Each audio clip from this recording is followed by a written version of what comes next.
இதை நம்பவா, இதை நம்பவா, இதை நம்பவா? இல்ல, இதுதான் இன்னைக்கு நிறைய குழப்பம். பிள்ளை பலவீனமாவே இருக்கிறான்னா எவருக்கு இப்ப ஆண்டவர் சொல்றார் பயப்படாத சொன்னா எவருக்கு ஒரு நம்பிக்கை. ஏன்னா அவன் நினைச்சது இன்னும் நடக்கல. அவன் நினைச்சது என்ன, பிள்ளை செத்துட்டானா உயிரோடு எழுப்புறது கஷ்டம். அதனால மரணம் படுறதுக்கு முன்னாடி போயிட்டு ஆண்டவர் தொட்டுட்டார்னா இப்படி நினைச்சிட்டு இருக்கிறான். அதனால பிள்ளை செத்துருவாளோ மரித்துருவாளோ இப்படின்னு நினைச்சிட்டு இருக்கும்போது அது நடந்துருச்சு. இப்போ என்ன செய்யணும் அதனாலதான் எவரு எந்த வார்த்தையை ஆண்டவர்கிட்ட சொல்லி கேட்கல. ஆண்டவரே வருவீங்களா? அவன் பேசுறதுக்கு முன்னாடி ஆண்டவர் கூப்பிட்டு சொல்றாத, பயப்படாத, நீ பயந்த காரியம் நடக்காதுன்றாரு. இந்த காலை நேரத்துல சில உள்ளத்துக்கு கர்த்தர் பேசுற வார்த்தை காதுல கேட்டுடுச்சு. எது நடக்க கூடாது அது நடந்துருச்சுன்னு.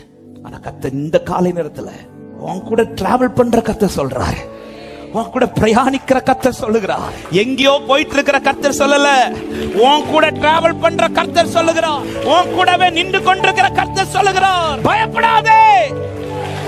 ஹalleluya.